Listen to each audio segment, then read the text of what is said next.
Guys iOS 26 അങ്ങനെ ഒഫീഷ്യലായിരിക്കുകയാണ്. അടിപൊളി. ഞാൻ മുമ്പത്തെ എൻ്റെ ഈ ഐഫോണിൻ്റെ റിവ്യൂവിൽ ഞാൻ പറഞ്ഞിട്ടുണ്ട്, iPhone 16 റിവ്യൂവിൽ എനിക്ക് ഏറ്റവും കൂടുതൽ ഇതിങ്ങനെ ഇടയ്ക്കിടയ്ക്ക് എടുത്ത് യൂസ് ചെയ്യാൻ ഫീൽ ആവാറില്ല. അപ്പോൾ അങ്ങനെയുള്ളൊരു ഇതിൽ എനിക്ക് ഇപ്പം ഈ ഒരു അപ്ഡേറ്റിന് ശേഷം ആക്ച്വലി കുറച്ചുകൂടെ യൂസ് ചെയ്യാനുള്ളൊരു ടെൻഡൻസി കൂടിയിട്ടുണ്ട്. ബിക്കോസ് UIയും അനിമേഷൻസ് കുറച്ചുകൂടെ സ്മൂത്തും കുറച്ചുകൂടെ ഫാസ്റ്റും ആയിട്ടുണ്ട്.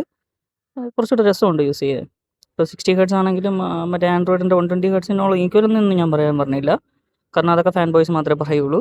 അത് ഓക്കെ, പക്ഷേ എന്നിരുന്നാലും സൂപ്പർ. ഇപ്പോൾ iPhone 17 എടുക്കുന്ന ആൾക്കാർക്ക് ഈ iOS 26 വെച്ച് സെറ്റായിരിക്കും ഗൈസ്. ഇതിപ്പോൾ iPhone 16 ആണ്.